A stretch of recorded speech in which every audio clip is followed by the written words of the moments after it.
हम चुलबुल झा अहाँ सब गोटे के प्रणाम करै छी। आई हम एकटा 12 मासा बटगबनी गीत गबै छी। नीक लागत हमर चैनल के लाइक शेयर एंड सब्सक्राइब कर देबै। पियवा जे कही गेल जेठ मास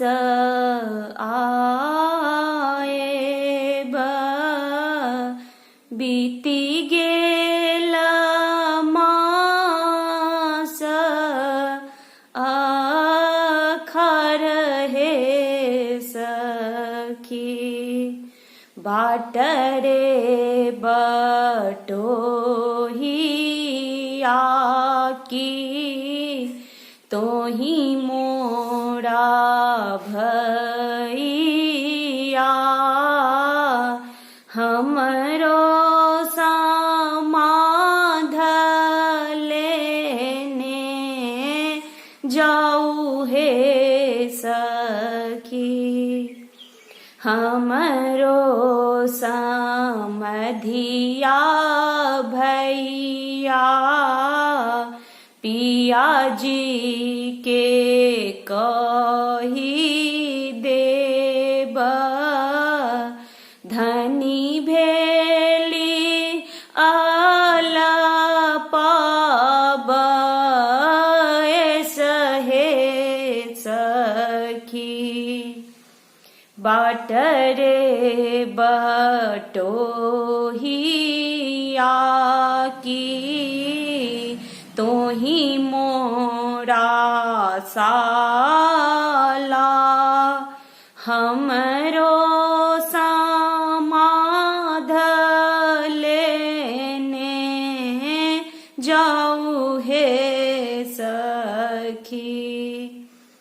हमरो समाध साला धनी जी के कही देब छतबा देतनी पठाए हे सखी घर पछुअर बारामा एक घर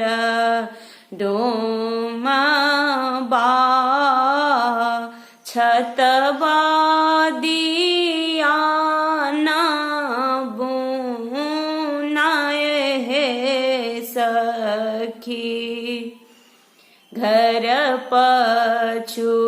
पछुअर में डुम एक भैया छतबा दिया एक बुनी है सखी नहीं मोरा छै गे सुंदर बांस बसुलिया नहीं मोरा बुनहु के लूर हे सखी घोड़बा चढ़ल एलनी एकरे मुसाफिर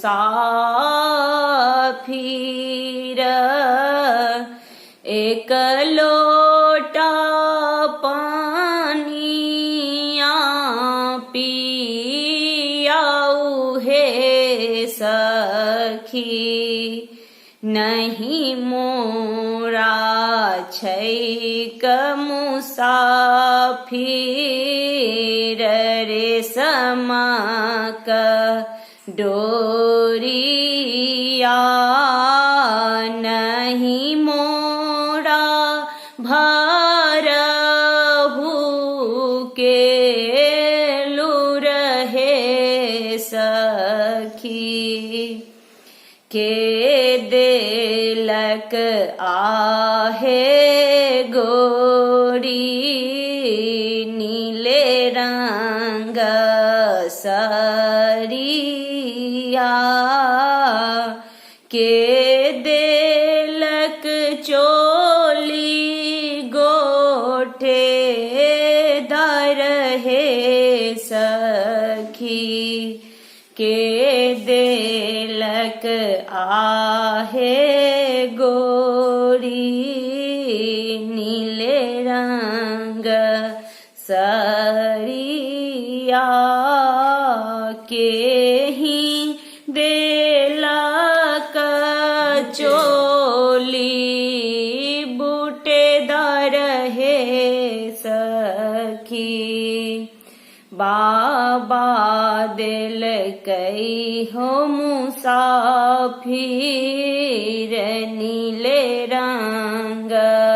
सरिया भैया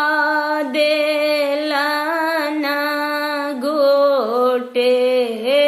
दार हे सखी बाबा दिल कई हो मुसाफिर नीले रंग सरिया भैया दिल कई चोली गोटेदार हे सखी हमरो पूछारी किया करै छी मुसाफिर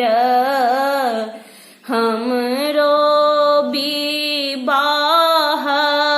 भए गेल हे सखी हमरो बलमू जी के मुट्ठी